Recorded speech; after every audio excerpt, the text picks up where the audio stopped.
총리님. 네. 아까 존경하는 김병주 의원님 질문에서 오늘 그 대통령 대국민 담화 기자회견은 못 보셨다고 하셨죠? 기자회견을 못 봤고요. 네. 발언하시는 것은 제가 텍스트를 미리 읽고. 그렇죠. 텍스트는 한번 보셨겠죠? 네. 어떤 느낌을 가지셨습니까? 저는 뭐 진솔하게 말씀하셨다 이렇게 생각합니다. 네. 대통령 담화 기자회견에 대해서 뭐 국민들께서 크게 기대하시지는 않은 것 같습니다만 대국민 담화가 아니고 전 국민 담이 오게 하는 그러한 기자회견이었다고는 평가입니다. 가치와 상식을 뒤엎는 윤 대통령의 기자회견은 결국 탄핵의 필요성만 더 키운 것으로 결론 났습니다. 전파 낭비, 시간 낭비, 세금 낭비였습니다. 윤 대통령은 이번 기자회견에서 혼자만의 세상에 갇혀있는 듯한 현실 인식 수준을 그대로 내보이면서 결국 어처구니 없는 망언록만 추가했습니다.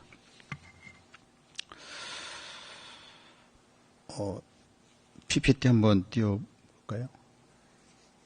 11월 1일자 동아일보 인터뷰 기사에는 명태균 씨와의 동아일보의 인터뷰 기사에는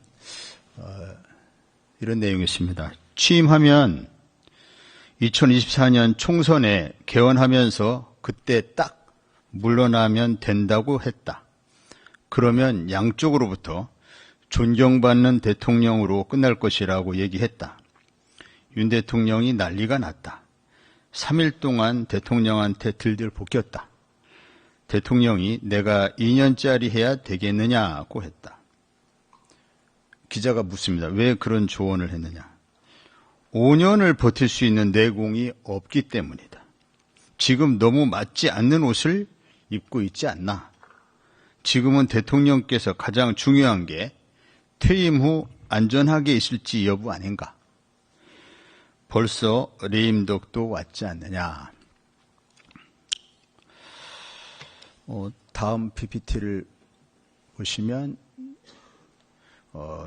윤석열 대통령 탄핵이 필요한가에 대한 여론조사 꽃의 11월 2일 여론조사 결과는 탄핵이 필요하다. 69.3%, 필요하지 않다 28.6%로 나타났습니다.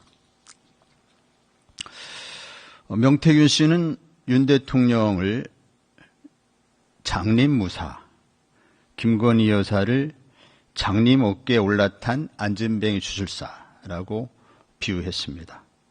또 명태균 씨는 윤 대통령을 권총 든 5살 아이에 비유했습니다.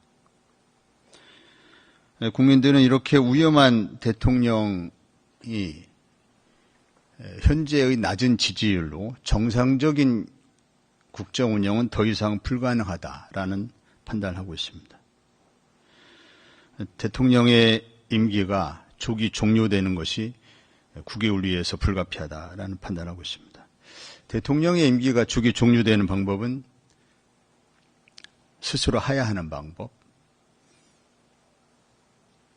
헌법재판소에 의한 탄핵, 그리고 임기 단축에 의한 개헌,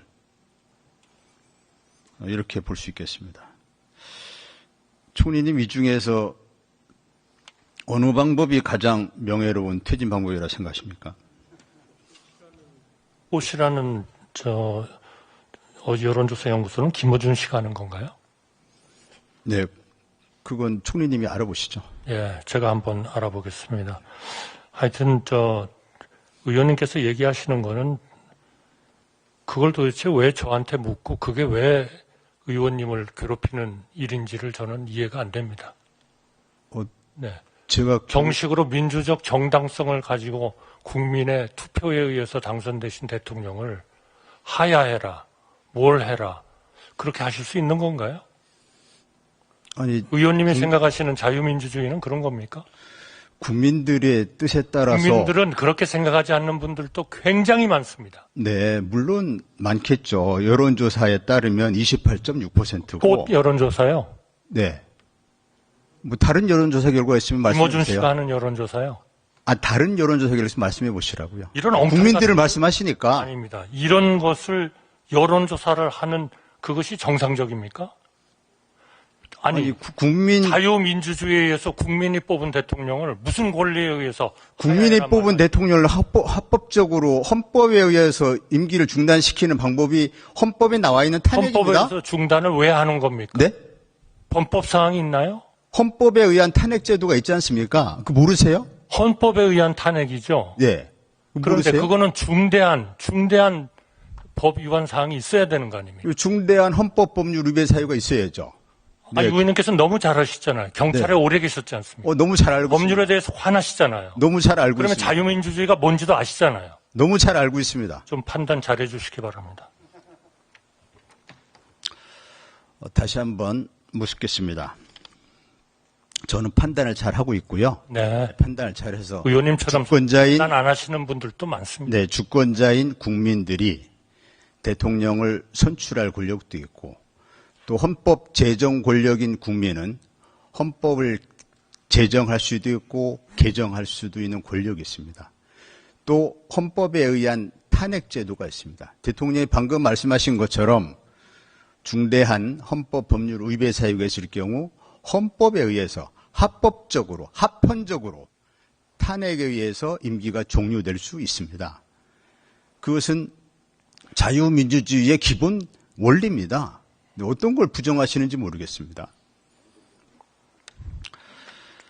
다시 한번 묻겠습니다. 저는 의원님께서 그런 중대한 범법 행위가 있기 때문에 우리 헌법 56조인가요? 56조에서 얘기하는 그런 그 절차 내지는 그런 제도를 원용할 수 있다라고 생각하시는 법률의 가장 전문가이신 의원님께서 그런 말씀을 하시는 것을 납득할 수 없는 국민들이 너무나 많을 거다. 이렇게 말씀을 드리는 겁니다. 그 납득할 수 없는 국민의 비율이 어느 정도인지는 총리님께서 근거를 가지고 말씀해 주세요. 저는 여론조사 끝에 근거를 가지고 말씀드렸습니다. 다시 한번 질문 드리겠습니다. 아까는 세 가지 중에 어떤 방법이 가장 명예로운 퇴진 방법이냐고 질문 드렸고, 다시 한번 반복되지만 대통령께 임기 단축을 통한, 즉 명태균 씨도 그렇게 기자회견에서 언급을 했는데, 임기 단축 개헌을 하면서 이미 지났지만 2024년에 개헌하면서 딱 물러나면 양쪽으로부터 존경받는 대통령으로 끝날 것이다. 이렇게 얘기했습니다. 혹시 총리님은 양쪽으로부터 존경한 대통령으로 물러나기 위해서 임기 단축을 통한 개헌을 건의하실 생각은 없으신가요? 의원님께서 오바를 하셔도 한창 하시는 것 같습니다. 저는 그럴 생각이 전혀 없습니다. 예, 없다고 하시면 됩니다. 총리님 생각을 제가 묻은 거고요. 저에게 제가 총리님이 건의할 생각이 있으시다고 전제하고 말씀드린 게 아닙니다. 의견만 물었을 뿐입니다. 오바해서 답변하지 마십시오.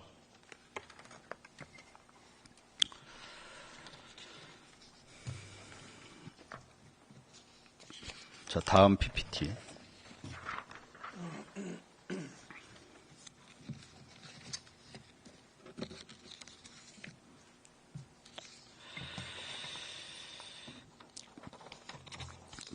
지 마누라가 옆에서 아니 오빠 명선생 처리 안 했어? 명선생 이렇게 아침에 놀라서 전화 오게끔 만든 게 오빠 대통령으로 자격이 있는 거야?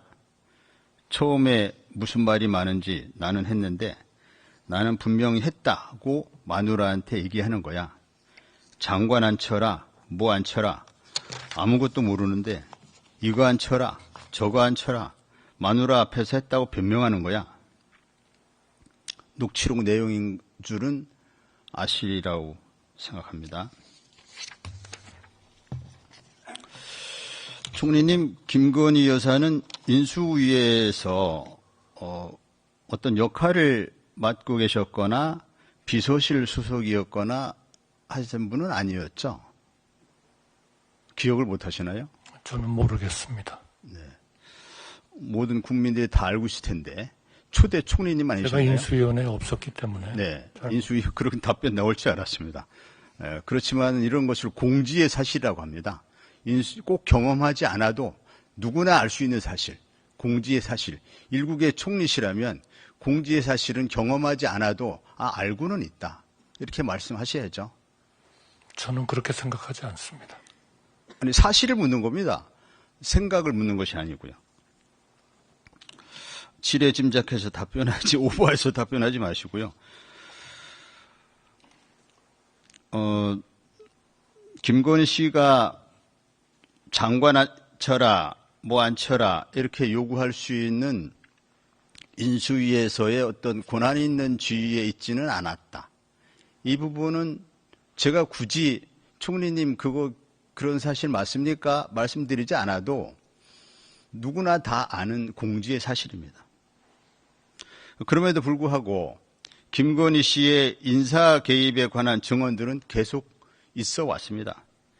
최재형 목사는 김건희 씨가 코바나 콘텐츠에서 금융위원 추천 전화를 받았다고 증언하고 있고, 도이치모터스 주가 조작 주범 김건희 여사와 공범으로 추정되는 이종호 씨는 2023년 7월 13일 대화에서 우리 사성 장군 탄생하잖아. 이번에 국방장관 추천했는데 우리 거 될 거야. 라고 말한 것도 드러났습니다. 김건희 여사의 인사 개입에 관한 이런 정황적인 사실들입니다. 총리님에게 질문을 드려야 하지만 의미 없는 답변이 반복돼서 잠시 후에 질문 드리겠습니다. 당시 인수위가 발표했던 장관 후보 중에서 김인철 교육부총리 후보는 입에 올리기도 민망스러운 방석집 디펜스 사건으로 자진 사퇴했고, 정호영 보건복지부 장관 후보는 자녀의대 편입학 의혹 등으로 사퇴했고, 박보균 문체부 장관 후보는 친일 칼럼, 숭일 발언 등의 문제를 안고 있었습니다. 저는 대통령 인수위 비서실이 이 정도 문제를 거를 수 없었다고 생각하진 않습니다. 이건 자서전에 나와 있는 내용들이고 기명 칼럼, 공개 발언입니다. 자녀 문제도 추천자가 이미 알고 있는 내용이었을 겁니다. 인수위 비서실 검증 과정에서 충분히 거를 수 있는 사안들이었을 텐데 당선자는 공교롭게 검증에 크게 실패한 이 세 후보자 중 2명을 직접 인선한 것이라고 발표했습니다. 교육부총리 후보자도 임명 과정이 명확하지 않습니다. 그래서 앞에 말씀드린 이런 정황과 연결시켜 생각한다면 이분들은 김건희 여사가 추천했다고 보는 것이 합리적인 추론이라고 보는데 이에 대해서 총리님 어떻게 생각하십니까? 글쎄요, 그거는 의원님께서 뭐 생각하고 싶으신 대로 생각하시죠. 네, 대단히 성의 없는 답변이신데 저한테 대한 답변이기도 하지만 모르는 일을 물어보시기 때문에 네. 그리고 그러한 질문을 계속하시기 때문에 저도 역시 제가 모르는 거를 아는 척하고 답변할 수는 없는 거 아니겠습니까? 네, 알겠습니다. 국회의원이 이 자리에서 총리님과 국무위원을 상대로 질문을 드리는 것은 잘 아시겠지만 국민을 대표해서 질문 드린다는 점을 다시 한번 상기드리겠습니다. 총리님께는 더 이상의 질문이 의미가 없어 보여서 국토부 장관님이 지금 상임위 중이죠? 예, 1차관 나와 있습니다. 어디 계신가요? 여기 있습니다.